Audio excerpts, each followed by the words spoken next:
My name is Judge Judy, and over the decades I have spent in courtrooms, I have seen every type of liar imaginable. I've seen people fake injuries, invent witnesses, forge signatures, and tell stories so ridiculous that even they couldn't keep track of their own lies. But every now and then, someone walks into my courtroom carrying a level of arrogance so extraordinary that they genuinely believe the truth doesn't apply to them. They believe money can erase facts. They believe status can replace evidence. And most dangerously of all, they believe they are smarter than everyone else in the room. The case I'm about to tell you about involved one of those people. The moment she entered my courtroom, I knew I was looking at someone who had spent far too many years getting away with things simply because nobody had ever forced her to face consequences. Her name was Victoria Ashford Sterling, and she carried herself like a woman who thought the world belonged to her. Before I even called the case, I watched her from my bench. She wasn't paying attention to the proceedings. She wasn't reviewing documents. She wasn't speaking with her attorney.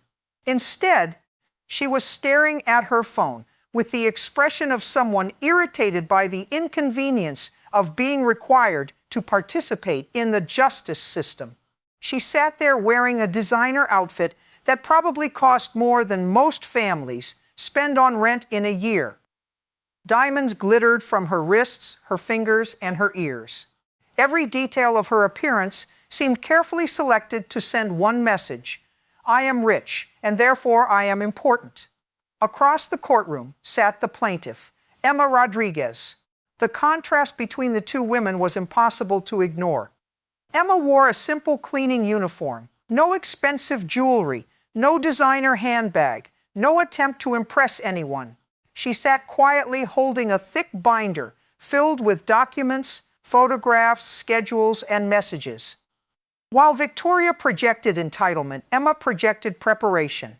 And in my courtroom, preparation beats entitlement every single time. As I reviewed the file, I learned that Emma claimed she had worked as Victoria's housekeeper for nearly 2 years. According to her complaint, she had been paid regularly at first, mostly in cash, before the payments suddenly stopped. For 3 months, she continued working while receiving excuse after excuse about delayed transfers, accounting errors, and temporary financial complications. The excuses piled up. The wages never arrived. Eventually, Emma stopped working and demanded the money she had earned. Instead of paying her, Victoria allegedly claimed Emma had never worked for her in the first place. Now Emma was seeking $8,500 in unpaid wages. On the surface, it looked like a straightforward wage dispute. But experience has taught me that simple cases often hide complicated truths. I called the case, and both women approached their respective tables. As always, I began with basic questions. Mrs. Sterling, I said, looking directly at Victoria, the plaintiff claims she worked as your housekeeper and that you owe her unpaid wages. Is that true? Victoria didn't hesitate. In fact, she seemed almost amused by the question. She leaned back slightly and waved her hand dismissively. Your Honor, I own multiple properties and employ numerous people throughout the year. It's impossible for me to remember every individual who claims to have worked somewhere connected to my household. That answer immediately caught my attention. Not because it was impossible, but because it was evasive. When someone answers a direct question with a vague statement, it's usually because they don't like where the truth will lead. I removed my glasses and looked at her carefully. That wasn't my question. Did this woman work for you? Victoria smiled, as though she were speaking to someone incapable of understanding her sophistication. I'm saying people come and go. Staff changes constantly. I don't remember her specifically. Then I turned to Emma. Mrs. Rodriguez, what evidence do you have? Emma immediately opened her binder. That alone impressed me. People telling the truth usually arrive prepared. Liars arrive with excuses. One by one, she handed over photographs showing herself working inside Victoria's mansion. The photos were detailed and time-stamped. There were pictures of her cleaning bedrooms, organizing shelves, polishing furniture, and maintaining rooms that clearly belonged to an expensive private residence. She also produced text messages containing specific instructions about cleaning, schedules, guest preparations, furniture care, and household responsibilities. The messages stretched across months and then years. They painted a picture of a long-term employment relationship. As I reviewed them, Victoria began laughing softly. It wasn't nervous laughter. It was the kind of laugh people use when they believe they're superior to everyone around them. "Your Honor," she said, with respect, "these photographs prove nothing. Anybody could take pictures inside a house, and text messages can be manipulated." I continued reading. The instructions were incredibly detailed. They referenced specific rooms, family events, maintenance schedules, and private household matters.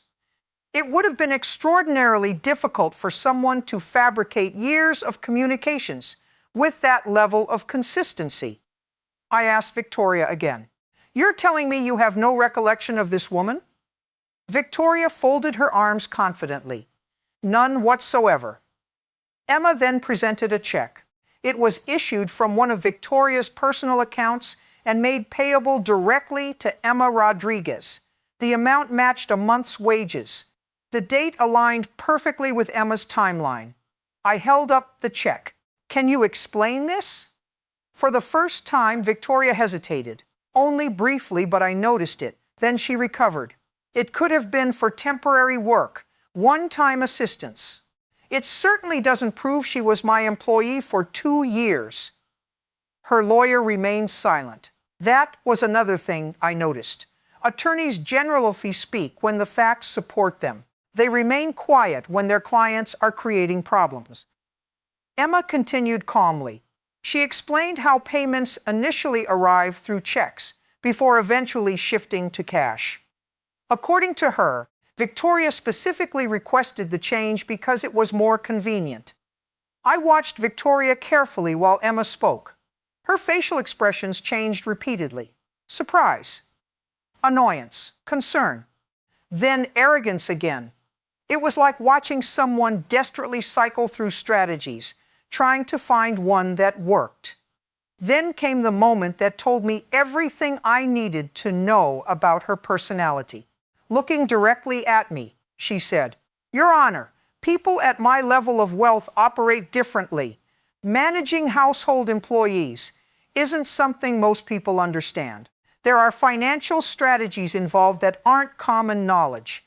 The entire courtroom became still. I have spent decades in law. I have presided over thousands upon thousands of cases. I have dealt with billionaires, politicians, executives, celebrities, and criminals. Yet here was a woman attempting to explain how the world works to me as though I had just arrived yesterday. I leaned forward. "What exactly are you trying to say?" She smiled again. "I'm simply saying these situations are more complicated than they might appear." More complicated. Those 2 words echoed in my mind. Because whenever someone insists something is complicated, they're often trying to distract attention from something that is actually very simple. Either the money is owed or it isn't. Either the employment relationship existed or it didn't. Complexity is frequently the refuge of people who fear clarity. Emma then testified about the final 3 months. She described arriving for work every week while receiving excuse after excuse about delayed payments. She showed additional messages discussing future compensation. She showed schedules. She showed records. Piece by piece, her case became stronger. Meanwhile, Victoria's story remained remarkably thin. No documents, no records, no witnesses, just repeated claims that Emma was lying. By this point, I had already started forming conclusions. Not final conclusions. Judges who make decisions too quickly are dangerous. But certain patterns become difficult to ignore. Emma's evidence was growing. Victoria's explanations were shrinking. Then Victoria made the mistake that would ultimately change everything. Looking directly at me, she said, "Frankly, Your Honor, you're taking the word of a cleaning lady over mine." The words hung in the air, not because they were loud, because they revealed exactly who she was. In that single sentence, she communicated her entire worldview. To her, occupations determined credibility, wealth determined truth, status determined value. She genuinely believed Emma's profession made her less trustworthy. That kind of thinking has no place in a courtroom. Facts do not care how much money someone has. Evidence does not care what car someone drives. Truth is not reserved for wealthy people. I folded my hands and looked at her carefully. I'm not taking anyone's word. I'm examining evidence.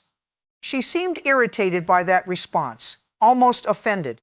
It was as though she expected automatic deference and couldn't understand why she wasn't receiving it. Then I asked a question that appeared unrelated. "Mrs. Sterling, before coming here today, did you research my background?" She looked confused. "No. Why would I?" I nodded slowly. "Interesting, because by that point I already knew something she didn't. Earlier that morning, before court began, I had spent time reviewing public records connected to her name. Years of public records, legal filings, complaints, investigations, documents, information, patterns. And what I found painted a picture very different from the one she was presenting. While she sat confidently in my courtroom believing this was a simple misunderstanding, I already knew there were details she desperately hoped nobody would discover, but I wasn't ready to reveal them yet.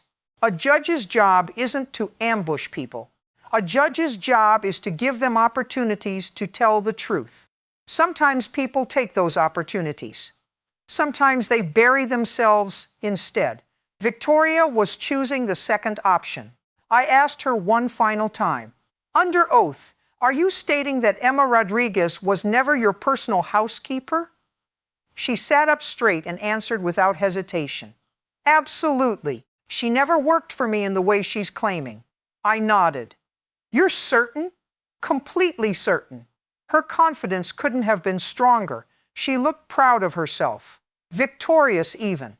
Meanwhile, Emma stood quietly, holding her binder, waiting, hoping, wondering whether justice would finally reach someone who had spent years avoiding it. As for me, I looked down toward the thick folder resting beneath my bench. The folder containing records Victoria didn't know I had, records that documented complaints from other workers, records describing remarkably similar allegations, records that suggested Emma's experience might not have been an isolated incident at all. I remember thinking one simple thing at that moment. If Victoria continues lying, the next few minutes are going to be very uncomfortable for her.